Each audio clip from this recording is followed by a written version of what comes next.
मैं इस समय एएमयू में हूँ, अलीगढ़ मुस्लिम यूनिवर्सिटी, जो ये बड़ी इदारे हैं तालीम की, पूरे देश और दुनिया में मशहूर रहा और यहाँ से काफ़ी सारे थिंकर्स, पॉलिटिकल लीडर और युवा नेता सामने आए हैं। मेरे साथ एक ऐसे ही छात्र नेता हैं और मैं उनसे जानने समझने की कोशिश करूँगा कि जो यूपी में चुनाव हो रहा है, इस चुनाव में मुस्लिम समाज की कितनी किस तरह के जो मुद्दे हैं, मुस्लिम समाज के जो हालात हैं, उनकी जो मुद्दे हैं, वो कोई पार्टी एड्रेस कर रही है, नहीं कर रही है, और मुस्लिम समाज किन मुद्दों पर वोट करेगा और उनके सामने क्या मुद्दे हैं। आप खुद छात्र नेता हैं, स्टूडेंट हैं, क्या लगता है कि जिस तरह से एएमयू के माइनॉरिटी स्टेटस को लेकर सवाल खड़ा किया गया, कोशिश की गई कि दलित आरक्षण के नाम पर दलित और मुस्लिम के बीच कॉन्फ्लिक्ट करा जाए, तो इस पूरे घटना से आपको क्या लग रहा है कि एक साजिश है या इसके पीछे कोई और वजह है? देखिए, जहाँ तक कि दलितों का रिजर्वेशन वाले सवाल है यूनिवर्सिटी के अंदर, तो हम तो दलितों के साथ हर जगह खड़े रहे हैं।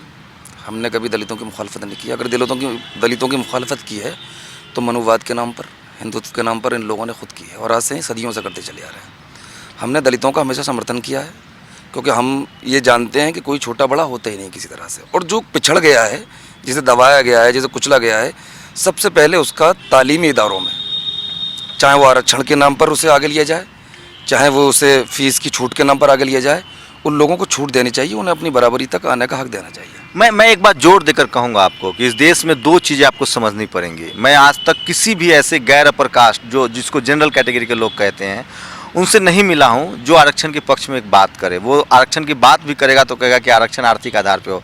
मैंने आज तक किसी मुस्लिम नेता को नहीं देखा है कि वो ये कहे कि आरक्षण नहीं होना चाहिए, आरक्षण के खिलाफ हो। वो अपनी आरक्षण की मांग करता है लेकिन किसी के आरक्षण के खिलाफ नहीं करता है। तो ये बातें आपको समझनी पड़ेंगी कि आपके आरक्षण को लेकर कौन सा अलायंस है। आज इस देश में एससी, एसटी, ओबीसी का अगर अलायंस बन रहा है तो उसकी बजाय आरक्षण, मुस्लिम समाज के लोग आरक्षण अपने लिए चाहते हैं लेकिन वो किसी के आरक्षण के खिलाफ नहीं है।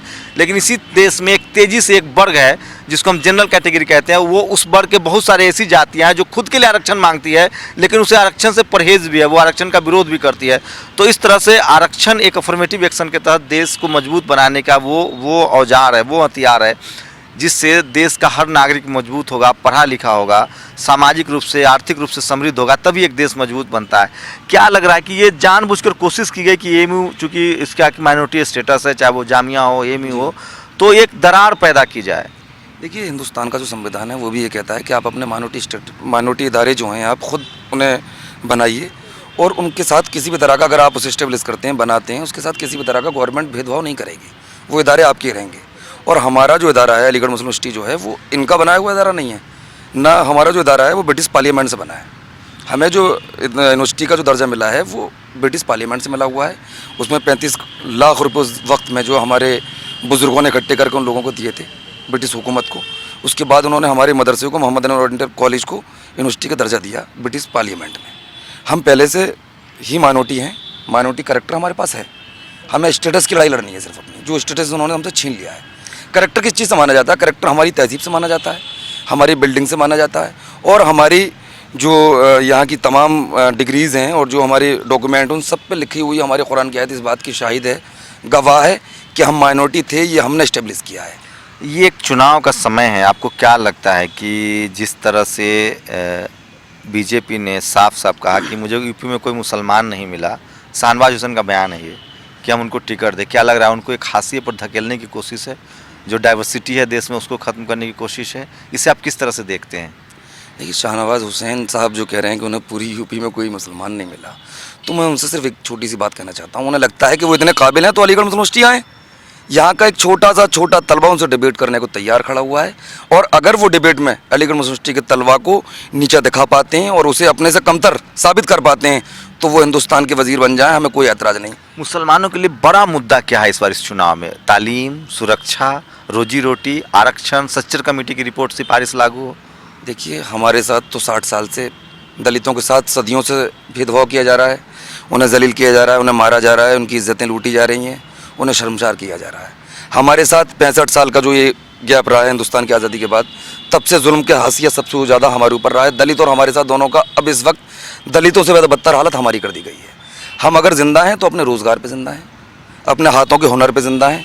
वाकई हमें ना तालीम में इन्होंने कुछ दिया है, ना हमें जॉब्स में कुछ दिया है। हम चाहते हैं सिर्फ अगर हमारी सुरक्षा सबसे पहले जो मायने रखती है आज के दौर में, हमारी इज्जत और हमारी सुरक्षा मायने रखती बताइए 500 दंगे के करीब हुए हैं, मुजफ्फरनगर हुआ, अखलाक को घर से मार दिया गया, दलितों पर अत्याचार हो रहे हैं। अखिलेश की सरकार थी, सरकार की जिम्मेदारी थी कि वो रोके। मायावती रोज कहती हैं कि मेरे राज में दंगा नहीं हुआ, अखिलेश के राज में दंगा हुआ। मुस्लिम समाज इसको कैसे ले रहा है? है। देखिए, दंगे जो हैं वो दंगों को कंट्रोल करने का मेन काम होता है पुलिस का, एडमिनिस्ट्रेशन का।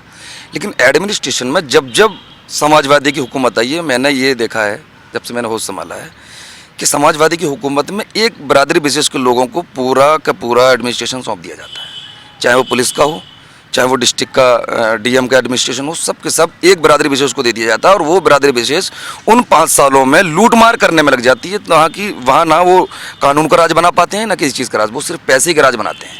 यही इन 5 सालों में दंगे जो हुए वो एडमिनिस्ट्रेशन की लूट खसोट का नतीजा था।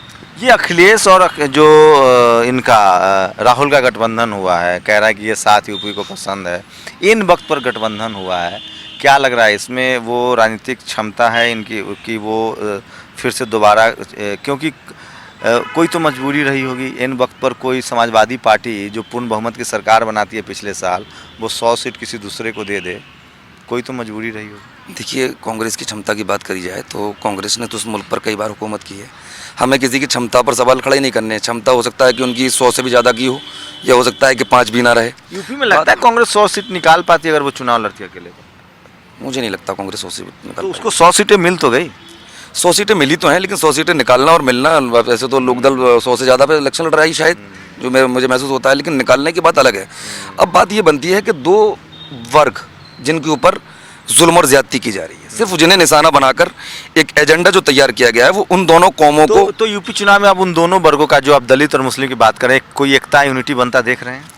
मुझे तो लगता है कि ये दोनों वर्ग जो हैं इस वक्त बहुत अच्छी तरह से एक दूसरे को समझ चुके हैं, और अगर ये दोनों वर्ग एक साथ अगर आज मिल जाएं और आज के बाद कल भी मिल जाएं, अगर इनकी लीडरशिप करने वाले लोग एक हो जाएं, तो इस देश का, इस सूबे उत्तर प्रदेश का सीएम ही क्या, इस हिंदुस्तान का पीएम भी, ये दोनों मिलकर बना सकते हैं। आप छात्र नेता हैं, जिस तरह से नजीब का मामला जेएनयू में है, गायब है, उसके बाद स्कॉलरशिप को लेकर बहुत सारे तकलीफें आ रही है। मुझे अभी कई एमयू के छात्र मिले, उन्होंने कहा कि मुझे 1-1 साल से उनका वजीफ़ा नहीं मिला है, जीआरएफ के छात्रों को पैसा नहीं मिला है।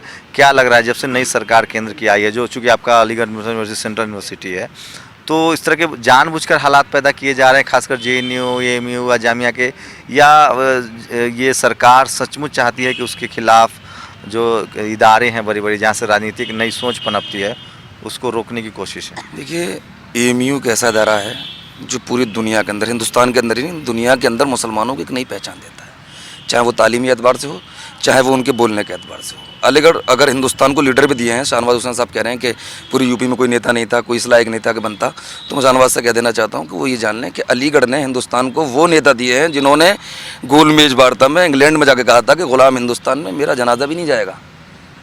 अलीगढ़ ने ऐसी लीडरशिप दी है जो सारी दुनिया में जिसका कोई मुकाबला नहीं है, कोई शानी नहीं है, वो अलीगढ़ है। इसलिए अलीगढ़ को बार बार निशाना, अलीगढ़ को तालीम के एतबार से निशाना नहीं बनाया जाता, यहाँ की लीडरशिप को ख़त्म करने के लिए अलीगढ़ को निशाना बनाया जाता है। जेएनयू ने भी लीडरशिप दी है दलितों को, ये सिर्फ लीडरशिप के गढ़ों को, जो कौम के रहनुमा पैदा होते हैं, इन कौम के मजलूमों की आवाज़ उठाने वाले लोग होते हैं, उनकी जड़ ख़त्म करना चाहते हैं। अलीगढ़ की जो तलबा हैं, ये आगे चलकर इनके अंदर इतना जज्बा भर जाता है अपनी कौम की रहनुमाई करने का, अपने कौम के जुल्म के खिलाफ लड़ने का, उस इंसान के लिए, इंसानियत की बेहतरी के लिए, इंसानियत की बेहतरी के लिए। जहाँ जहाँ जुल्म होता है, वहाँ वहाँ अलीगढ़ और जेएनयू के तलबा आज आवाज़ उठा रहे हैं, आवाज़ बुलंद कर रहे हैं, और ये उस आवाज़ को दबा देना चाहते हैं। ये आरएसएस की सोच है, आरएसएस ने हमेशा उस आवाज़ को दबाया है जो मुल्क के लिए उठी है।